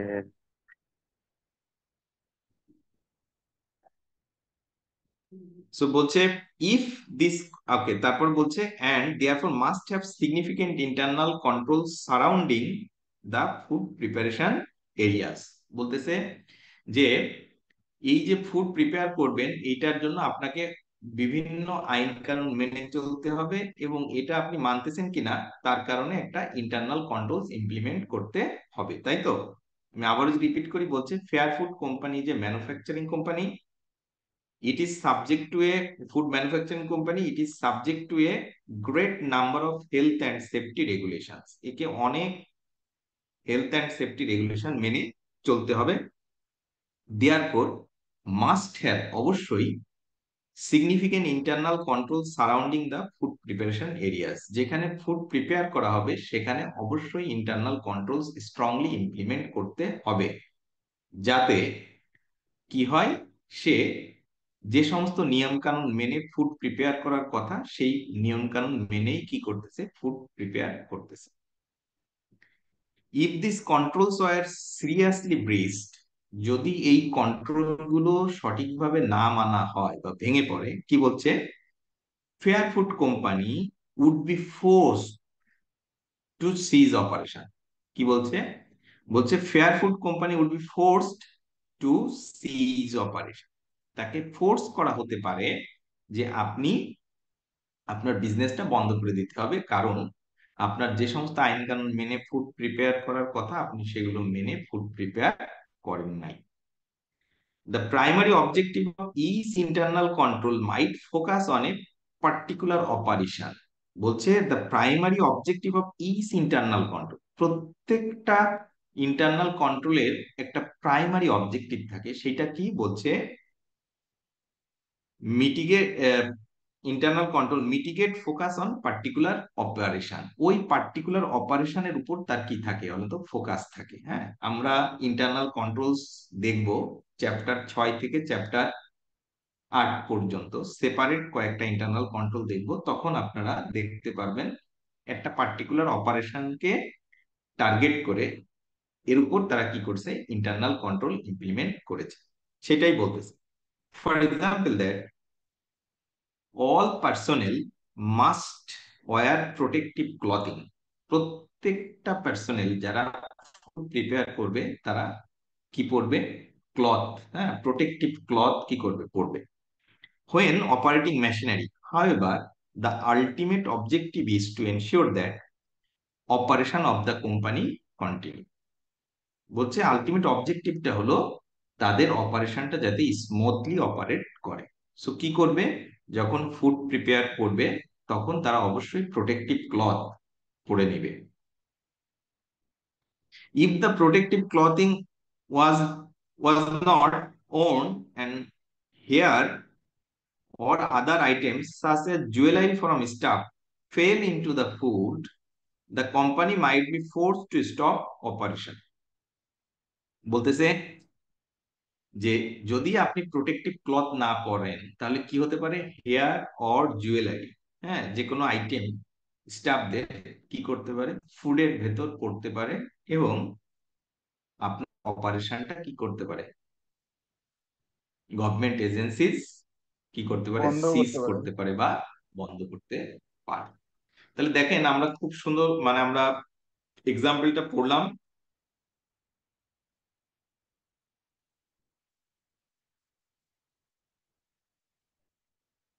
এক্সাম্পলটা আমরা পড়লাম পেজ নাম্বার 116, 116 নাম্বার পেজে ফেয়ার ফুড কোম্পানির কি আছে বলেন তো? একটা এক্সাম্পল দেয়া আছে। এই এক্সাম্পল থেকে এমসিকিউ কোশ্চেন আসতে পারে। খুব ছোট্ট আকারে এই ফেয়ার ফুড কোম্পানির একটা বর্ণনা দিল, বললো ফেয়ার ফুড কোম্পানি একটি food manufacturing company, safety regulation মেনে চলতে হয়।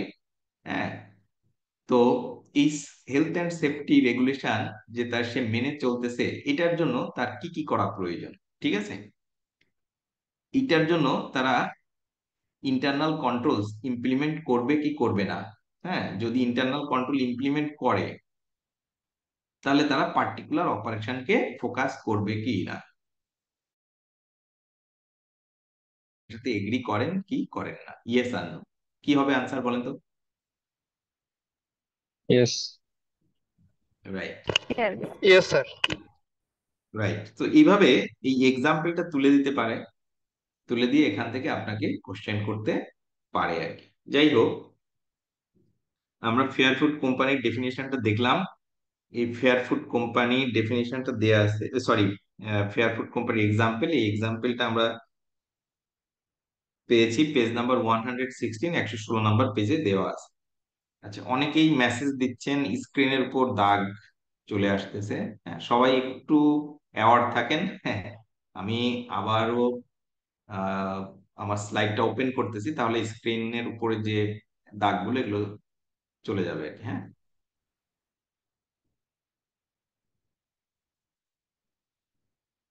হ্যাঁ, এখন দেখতে পাচ্ছেন আমার স্ক্রিনটা? Yes sir. এখনো ওকে, ইয়েস স্যার, এখন দেখা যাচ্ছে। জি স্যার, দেখা যাচ্ছে স্যার। এরপর আমরা আলোচনা করব আপনাদের বইয়ের পেজ নাম্বার 116, 116 নাম্বার পেজ। এই 116 নাম্বার পেজে লিমিটেশন অফ ইন্টারনাল কন্ট্রোলস, এই ইন্টারনাল কন্ট্রোলের যে লিমিটেশন, এইগুলো নিয়ে আপনাদের সাথে আমি একটু আলোচনা করব। আমি আবার বলছি, পেজ নাম্বার 116, 116 নাম্বার পেজে লিমিটেশন অফ ইন্টারনাল কন্ট্রোলস অত্যন্ত গুরুত্বপূর্ণ এরিয়া আপনাদের জন্য। এক্সামে এখান থেকে কোশ্চেন আসতে পারে। কি কি লিমিটেশনের কথা বলেছে? বলছে internal controls have some limitation, in other word the risk to the business of operating can not be eliminated entirely. বলতেছে যে ইন্টারনাল কন্ট্রোল আপনি ইমপ্লিমেন্ট করতেছেন বিজনেস রিস্ক গুলো মিনিমাইজ করার জন্য বা এলিমিনেট করার জন্য, বাট আপনি ইন্টারনাল কন্ট্রোলস ইমপ্লিমেন্ট করলেও কিছু রিস্ক থেকে যেতে পারে, কারণ ইন্টারনাল কন্ট্রোলেরও কিছু লিমিটেশন আছে। বলছে the risks to the business of operating cannot be eliminated entirely. তো এই লাইনটা থেকেও চাইলে আপনার নলেজ টেস্ট করতে পারে, একটা এমসিকিউ আসতে পারে।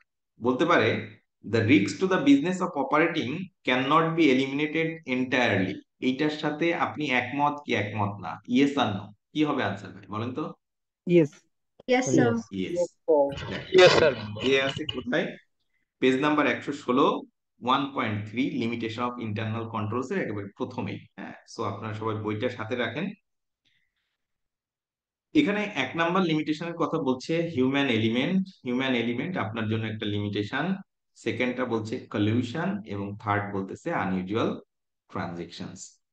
তো হিউম্যান এলিমেন্ট কেন লিমিটেশন? বলছে যে most controls can only function as well as the people that are implementing them. তো এই যে ইন্টারনাল কন্ট্রোলস ডিজাইন করতেছে, এটা করতেছে, ডিজাইন করতেছে কে? দো charge with governance and manage.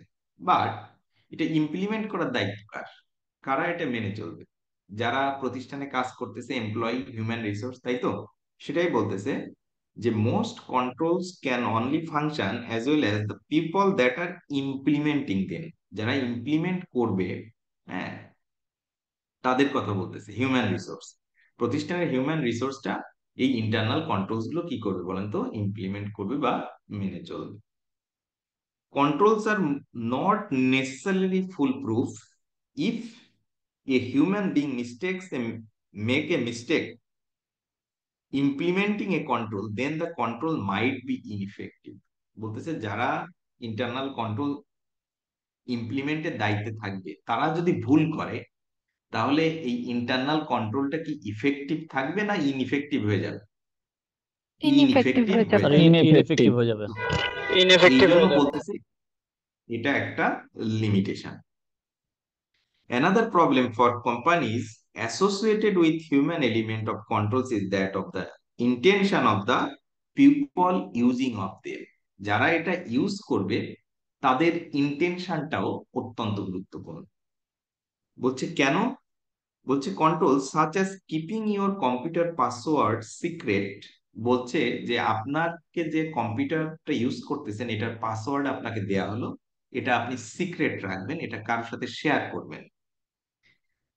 Rely on the integrity of the people, আপনার ইন্টিগ্রিটির উপর রিলাই করতেছে অর্গানাইজেশন, আপনার অনেস্টির উপর, ঠিক কিনা, ইন্টিগ্রিটির উপর, যে আপনাকে যে পাসওয়ার্ড দেওয়া হচ্ছে এটা আপনি কারোর সাথে কি করবেন না, শেয়ার করবেন। Being asked to implement them, if people do not understand the importance or relevance of the control, they may less inclined adhere to it. যদি এখন আপনি ইনক্লাইন্ড না থাকেন, হ্যাঁ, প্রতিষ্ঠানের যে সমস্ত ইন্টারনাল কন্ট্রোলস এর কথা বলতেছে ইমপ্লিমেন্ট করতে হবে, সেইটার প্রতি যদি আপনি ইনক্লাইন্ড না থাকেন, তাহলে এটা কি হবে না বলেন তো, ইফেক্টিভলি ইমপ্লিমেন্ট হবে না। অর্থাৎ আপনাকে বলা হলো অর্গানাইজেশন যে পাসওয়ার্ডটা দিয়েছে আপনার যে কম্পিউটারের, এটা আপনি কারোর সাথে শেয়ার করবেন না, কিন্তু আপনি যদি কারোর সাথে শেয়ার করেন তাহলে ইন্টারনাল কন্ট্রোলসটা কি হয়ে গেল বলেন তো, ইনইফেক্টিভ হয়ে গেল। কোনো আনঅথরাইজড ব্যক্তি আপনার রিসোর্সে কি নেবে বলেন তো, এন্ট্রি নিবে, এবং আপনার তথ্য কি হতে পারে বলেন তো, সে ড্যামেজ করতে পারে অথবা ক্রুশিয়াল ইনফরমেশন গুলো সে নিয়ে নিতে পারে, ঠিক কিনা? এই জন্য বলতেছে হিউম্যান এলিমেন্ট লিমিটেশন, অর্থাৎ একটা প্রতিষ্ঠানের ইন্টারনাল কন্ট্রোলস এর দায়িত্বে থাকবে ওই প্রতিষ্ঠানের হিউম্যান রিসোর্স। এই হিউম্যান রিসোর্স যদি কোনো ভুল করে তাহলে ইন্টারনাল কন্ট্রোলসটা ইনইফেক্টিভ হতে পারে। যদি তারা তাদের ইন্টিগ্রিটি বা অনেস্টি না মানে, হ্যাঁ, অর্থাৎ তাদেরকে যে দায়িত্ব দেওয়া হচ্ছে বা যে কাজ করতে বলা হচ্ছে সেটা যদি সে না করে।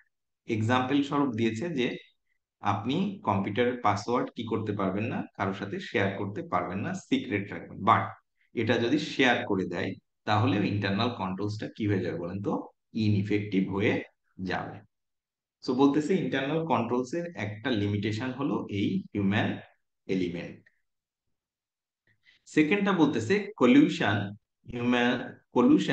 হিউম্যান এলিমেন্টের মতো একটা লিমিটেশন ইন্টারনাল কন্ট্রোলস এর। আপনাদের বইয়ে যে এক্সাম্পল দেয়া আছে, এক্সাম্পল যাওয়ার আগে আমি একটু বলি কলিউশনটা কি। কলিউশন হলো যখন একাধিক ব্যক্তি মিলে কোনো এরর অথবা ফ্রড করবে। ধরেন একটা ডিপার্টমেন্টে 3জন ব্যক্তির দায়িত্বে আছে, পারচেজ ডিপার্টমেন্টেই ধরেন, কেউ একজন ব্যক্তি পারচেজ রিকুইজিশন প্রিপেয়ার করবে, কেউ একজন রিকমেন্ড করবে, কেউ একজন অ্যাপ্রুভ করবে। সো যদি 3জন ব্যক্তি মিলে একসাথে কোনো ফ্রড করে, হ্যাঁ, তাহলে সেইটাকে বলতেছে কলিউশন।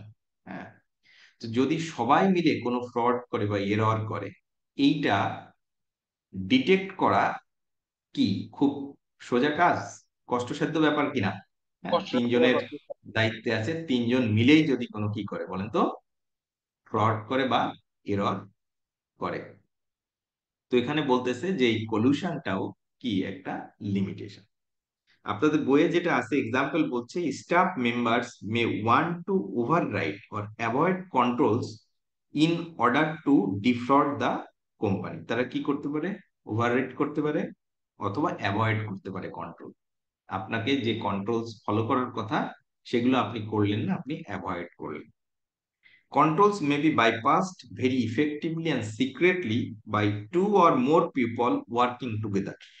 ওই যে যেটা আমি বোঝাচ্ছিলাম সেইটাই বলছে যে 2 or more people working together, তারা যদি কি করে, বাইপাস করে ভেরি ইফেক্টিভলি এবং সিক্রেটলি, খুবই গোপন ভাবে যদি তারা কি করে বাইপাস করে, মানলো না, তাই না, সেইটাকে বলতেছে কলিউশন বা কলিউডিং দা ফ্রড। সো এই কলিউশনটা অত্যন্ত গুরুত্বপূর্ণ।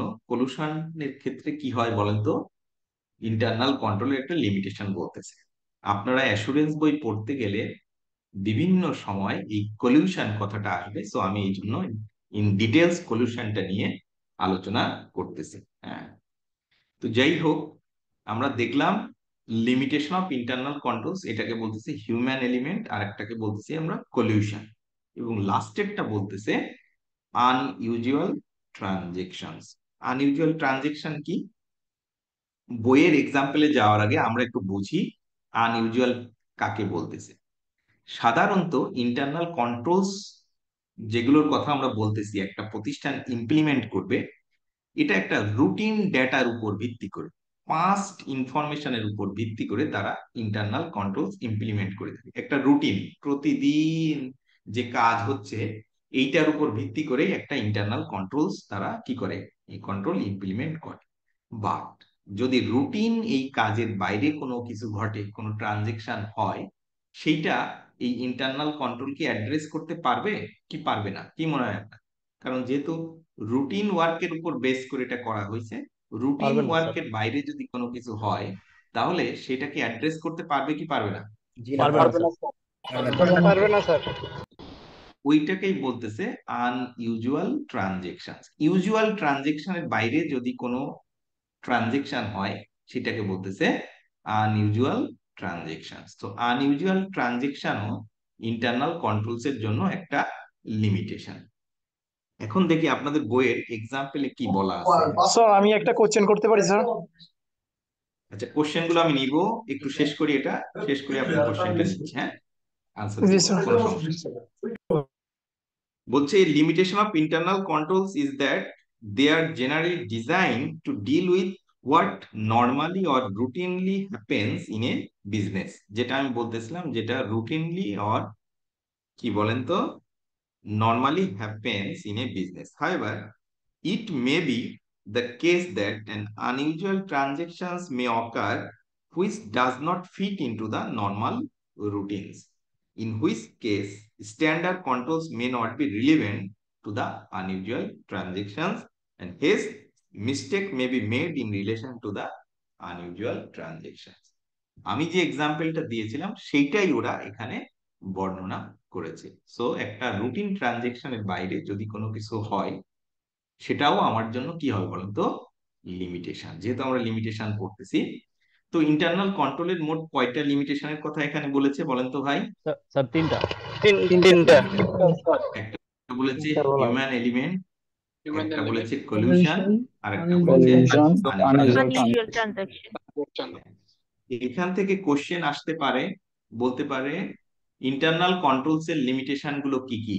এতে বললো কলিউশন, বিতে বললো আনইউজুয়াল ট্রানজেকশনস, সিতে বললো এ অ্যান্ড বি, ডিতে বললো নান অফ দ্য অ্যাবভ। কোনটা হবে? Sir sir A and B. and B. যাক, আপনারা এই যে আনসার গুলো দিতে পারতেছেন কারণ আপনি এখন পড়লেন, আপনাদের সামনে বই আছে আমি বিশ্বাস করি, এবং বই থেকেই তো আমি পড়াচ্ছি, ঠিক কিনা? তো এইভাবে প্রত্যেকটা টপিক যদি আপনি পড়তে পারেন বইয়ের প্রথম থেকে শেষ পর্যন্ত, আমার বিশ্বাস আপনার প্রিপারেশনটা সঠিক হবে এবং আপনি এক্সাম সঠিকভাবে কি দিতে পারবেন, অ্যাটেন্ড করতে পারবেন আর কি। যাই হোক, এখন কেউ একজন একটা কোশ্চেন করতেছিলেন, আর একজন একটা কোশ্চেন করেছে, ওটার আনসার আমি এখনো দেইনি, আমি দিব, কোনো সমস্যা নাই। কোশ্চেনটা কি একটু শুনি ভাই, বলেন প্লিজ।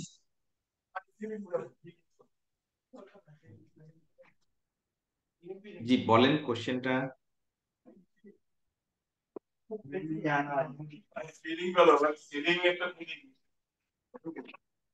শুনতে পাচ্ছি না, কোশ্চেন কি বলবেন? স্যার আমি একটা কোশ্চেন বলতে পারি? স্যার জি জি বলেন। স্যার আমার হয়েছে যে রুমের কারেন্টটা চলে গেছিল, যার ফলে আমি কলিউশনটা বুঝতে পারিনি স্যার। যদি একটু কাইন্ডলি কলিউশনটা একটু আরেকবার বলতেন। আচ্ছা, আবার রিপিট করব। কলিউশন, কলিউশন বলতেছে একটু যে, সুবিধা হতো স্যার। জি আমি রিপিট করতেছি, কলিউশন বলতে বোঝাচ্ছে যে প্রতিষ্ঠানে কর্মরত একাধিক ব্যক্তি মিলে যদি কোনো ফ্রড বা এরর করে তাকে বলতেছে কলিউশন। এক্সাম্পল বলেছিলাম, কোনো একটা ইন্টারনাল কন্ট্রোল ইমপ্লিমেন্টের দায়িত্বে ধরেন তিনজন ব্যক্তি আছে, একজন ব্যক্তি কি করে, পারচেজ দিয়ে এক্সাম্পল দিয়েছিলাম, পারচেজ রিকুইজিশন প্রিপেয়ার করে একজন, এটা অ্যাপ্রুভ করে, আর একজন কি করে, একজন প্রিপেয়ার করে, একজন রিকমেন্ড করে, আর একজন অ্যাপ্রুভ করে। সো তিনজন ব্যক্তি মিলেই যদি কোনো এরর, ভুল করে ইচ্ছাকৃতভাবে বা ফ্রড করে, সেইটাকে বলতেছে কলিউশন। একাধিক ব্যক্তি মিলে যদি কোনো ফ্রড করে সেটাকে বলতেছে কি বলেন তো? স্যার এই Collusion. ইচ্ছাকৃত তাই না স্যার? ইচ্ছাকৃত। ইচ্ছাকৃত, রাইট। বুঝতে পেরেছেন? জি স্যার। স্যার ধন্যবাদ স্যার। হুম। স্যার এটাকে কলিউশনটা বলতেছে, কি স্যার কলিউশনটা কি অনিচ্ছাকৃত হতে পারে না? আচ্ছা, এটা আমাদের এখানে বলছে যে কলিউশন যদি সবাই মিলে ইচ্ছাকৃত ভাবে করে, ঠিক কিনা? স্যার হ্যাঁ, এটা ইন্টেনশনালি তো একটা ফ্রডের একটা কি বলেন তো ইন্ডিকেশন। বুঝতে পেরেছেন? জি স্যার। আর আরেকটা জি কোশ্চেন স্যার। ছিল। অনিচ্ছাকৃত যদি ভাবে করে সেটা হবে এরর। বুঝতে পেরেছেন? জি স্যার, স্যার আরেকটা কোশ্চেন ছিল। ইন্টেনশনালি যদি কেউ করে সেটা হয় কি বলেন তো ফ্রড। কলিউশন। আর কলিউশন। আনইনটেনশনালি যদি কেউ করে সেটা তো কি হয় বলেন তো? ইরোডস। এরর। হ্যাঁ, এরর স্যার। স্যার আরেকটা কোশ্চেন ছিল। জি বলেন। স্যার এখানে হচ্ছে আনইউজুয়াল ট্রানজাকশনের ক্ষেত্রে বলা হয়েছে যে এটা হচ্ছে মিস্টেকলি হয়। তো আনইউজুয়াল ট্রানজাকশনে যদি কেউ হচ্ছে আপনার এভাবে করে ফ্রডলি করে, সেটা কি এটার মধ্যে কাউন্টেড হবে? অবশ্যই। দেখেন এখানে এক্সাম্পল স্বরূপ ওখানে বলেছে, যেটা ইউজুয়াল ট্রানজেকশন না, আমরা বলতেছি যে লিমিটেশন পড়তেছি। আপনার অবজেক্টিভটা আগে বুঝতে হবে, ইন্টারনাল কন্ট্রোলস এর লিমিটেশন। বলতেছি ইন্টারনাল কন্ট্রোল সাধারণত একটা রুটিন ওয়ার্ককে সামনে রেখে কি করে, ইন্টারনাল কন্ট্রোলস ইমপ্লিমেন্ট করা হয়। বুঝতে পেরেছেন? রুটিন ওয়ার্ক মানে কি, প্রতিদিন যে কাজগুলো হচ্ছে। বলতেছি এর বাইরে যদি কোনো ট্রানজেকশন হয়, হ্যাঁ, আনইউজুয়াল, হ্যাঁ, সেক্ষেত্রে কি হতে পারে বলেন তো? আমাদের স্যার কন্ট্রোল ইন্টারনাল সিস্টেমটা ভাইলেট করতে কন্ট্রোলের পারে। একটা ইন্টারনাল লিমিটেশন যেটা কন্ট্রোলের সে মধ্যে অ্যাড্রেস আসবে না। করতে নাও পারে। স্যার সেই এক্সাম্পল হিসেবে ও আনছে এটা, হ্যাঁ, আপনাদের বইয়ে। এই আর জি কি। স্যার, বুঝতে পেরেছি স্যার, বুঝতে স্যার পেরেছি, থ্যাংক ইউ। আনইউজুয়াল ট্রানজাকশন যেটা রুটিনলি ঘটতেছে না। জি জি, রাইট। কারণ আপনি দেখবেন আমাদের অর্গানাইজেশন 99% কাজই তো একটা রুটিনলি হয়, ঠিক কিনা, প্রতিদিন। হুম? জি স্যার, থ্যাংক ইউ স্যার। আচ্ছা, এখন আপনারা আপনাদের বইয়ের পেজ নাম্বার 116 নাম্বার পেজ বের করেন। এইখানে লার্জ কোম্পানি এবং স্মল কোম্পানির একটা দেয়া আছে, এক্সাম্পল দেয়া আছে। এটা আমি একটু পড়াই দিব, খুবই গুরুত্বপূর্ণ একটা এক্সাম্পল। এখান থেকে কোশ্চেন আসতে পারে, খুবই গুরুত্বপূর্ণ এরিয়া, বা আপনাদের বোঝা অত্যন্ত গুরুত্বপূর্ণ, এটা বুঝতে হবে। হ্যাঁ, তার আগে দেখেন পেজ নাম্বার 116, এই লিমিটেশন অফ ইন্টারনাল কন্ট্রোলস, এটার যে একটা টেবিল দেওয়া আছে, এই টেবিলটাই আমি এতক্ষণ আলোচনা করতেছিলাম তিনটা বিষয় নিয়ে, human element, collusion and unusual transaction.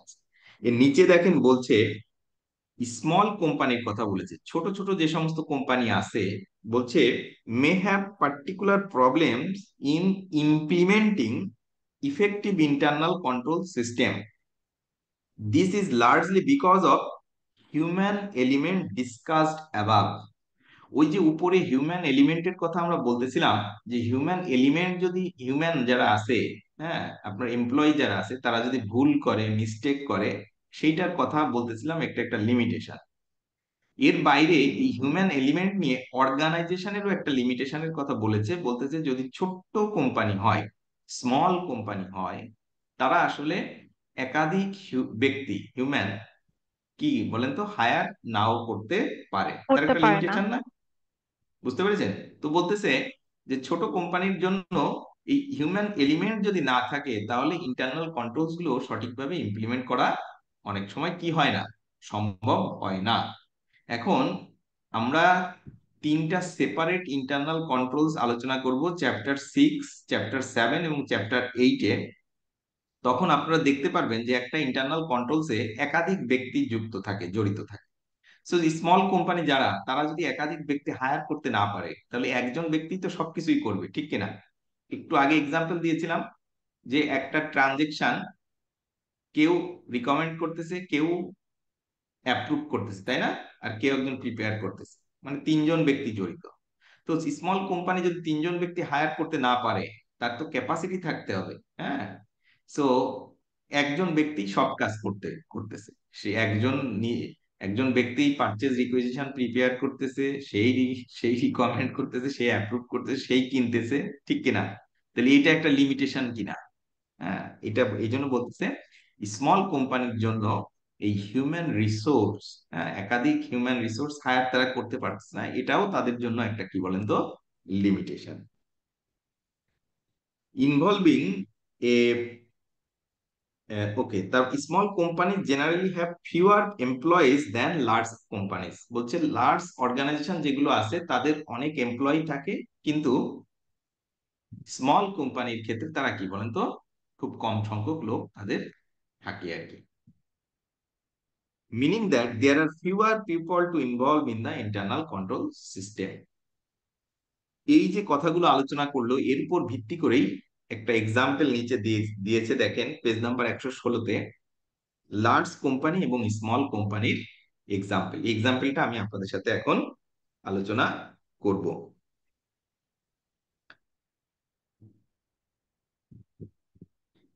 দেখেন বলতেছে large company is a large company with sophisticated control system. আপনারা সবাই বের করেন পেজ নাম্বার 116। এখানে এই লার্জ কোম্পানির কি দেয়া আছে বলেন তো, এবং স্মল কোম্পানির একটা এক্সাম্পল দেয়া আছে। এক্সাম্পল দেওয়া আছে। যাদের কাছে বই আছে আপনারা পেয়েছেন তো? জি স্যার, পেয়েছি। জি স্যার।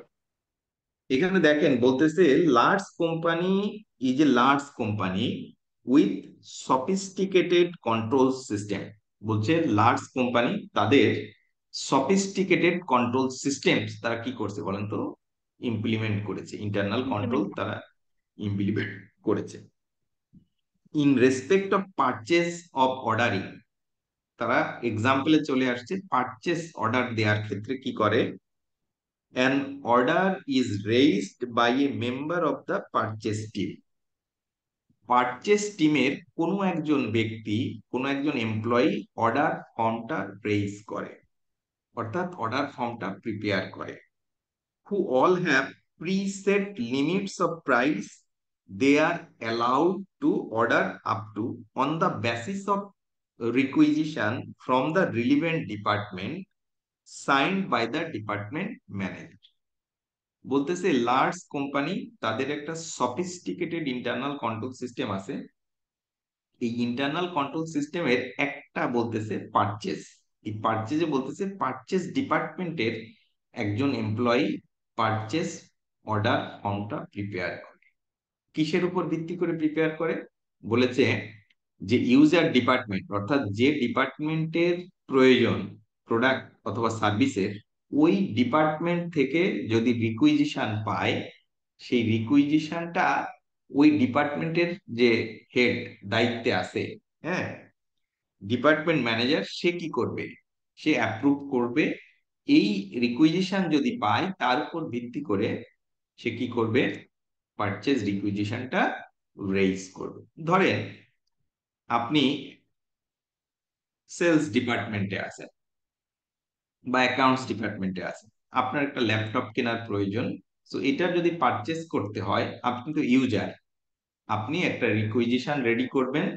এই রিকুইজিশনটা অ্যাপ্রুভ করবে কে, আপনার ডিপার্টমেন্ট ম্যানেজার, অ্যাকাউন্টস ডিপার্টমেন্টের যে হেড, হ্যাঁ ম্যানেজার, উনি এটা অ্যাপ্রুভ করবেন। অ্যাপ্রুভ করার পর এই রিকুইজিশনটা যাবে কোথায়, পারচেজ ডিপার্টমেন্টে। পারচেজ ডিপার্টমেন্টের একজন এমপ্লয়ি তিনি এই রিকুইজিশনের উপর ভিত্তি করে কি তৈরি করবেন বলেন তো, অর্ডার ফর্মটা তৈরি করবেন, প্রিপেয়ার করবে। Yes. Before the order is dispatch to the approved supplier. বলছে before the order is dispatch to the approved supplier. So আপনি অর্ডারটা কাকে দিতে পারবেন, এখানে বলছে অ্যাপ্রুভড সাপ্লায়ারকে, অর্থাৎ আপনার অর্গানাইজেশনে একটা অ্যাপ্রুভড লিস্ট অফ সাপ্লায়ার্স থাকবে, হ্যাঁ যেটার বাইরে আপনি কি দিতে পারবেন না, অর্ডার দিতে পারবেন না। The purchase manager approves the order. তো দেখেন পারচেজ ডিপার্টমেন্টের একজন অর্ডার ফর্ম প্রিপেয়ার করতেছে এবং পারচেজ ম্যানেজার কি করতেছে, এটাকে অ্যাপ্রুভ করতেছে। If the order is in access of 30 million, বলছে যদি অর্ডারটা 30 মিলিয়নের উপরে যায়, 30 মিলিয়নের উপরে যায়, তাহলে কি বলছে, the purchasing director approves the order. Purchasing director কি করবে, এইটা অ্যাপ্রুভ করবে আর কি। হ্যাঁ, তাহলে দেখেন এই ছোট্ট একটা ঘটনা এখানে বর্ণনা করলো একটা লার্জ কোম্পানির। কয়জন ব্যক্তি জড়িত এখানে দেখছেন? মোট প্রায় 5জন ব্যক্তি জড়িত। কে কে স্যার রিকুইজিশন রেজ করবেন, তার যে ডিপার্টমেন্ট রিকোয়েশন রেজ করবে, হেড তারপর তার ডিপার্টমেন্টের সে হচ্ছে কি হেড করবে, বা ম্যানেজার, সে হচ্ছে অ্যাপ্রুভ অ্যাপ্রুভ করবে। সাপ্লায়ার, এরপর এটা সাপ্লায়ার অ্যাপ্রুভ করার পর আসবে কোথায়?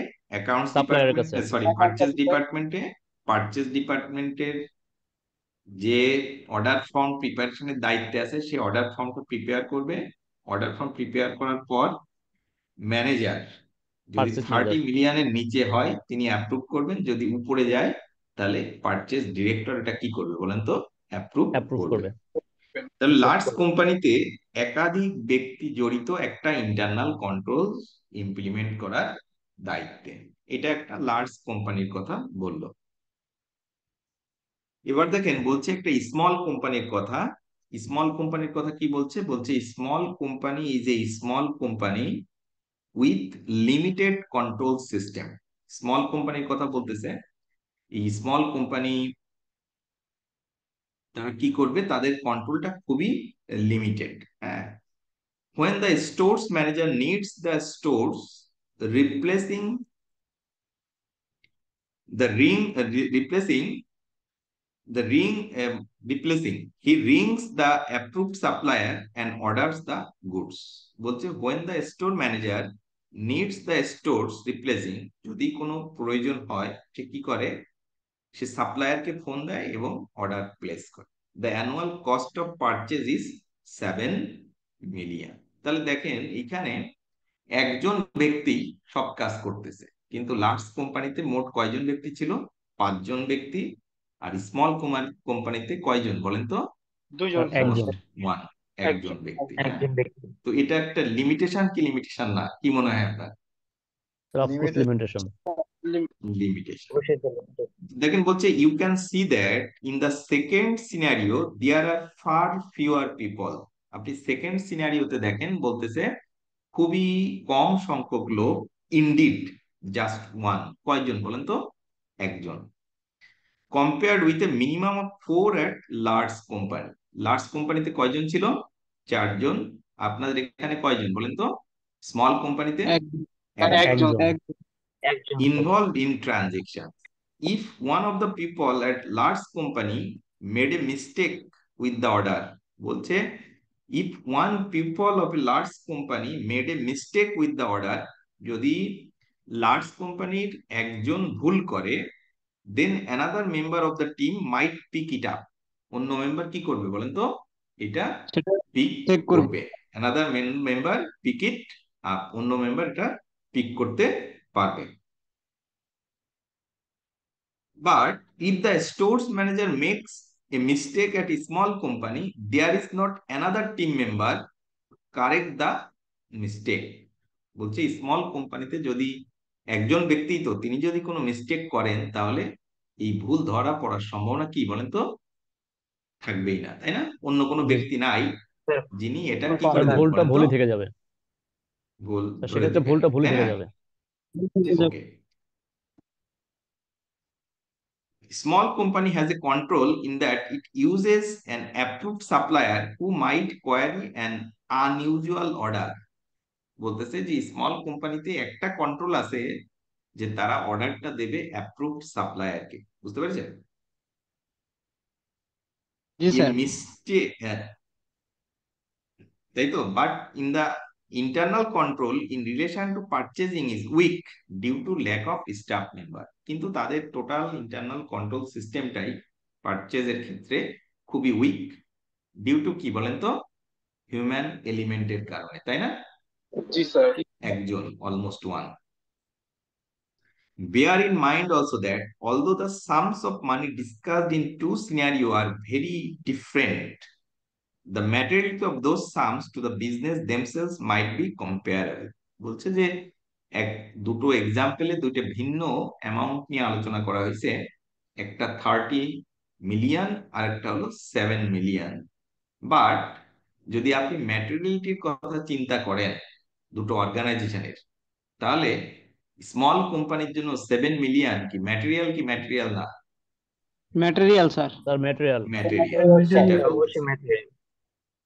A mistake in 30,000 orders may not seem as important as a mistake in 30 million order, but it might be enough to put a small company into financial difficulties.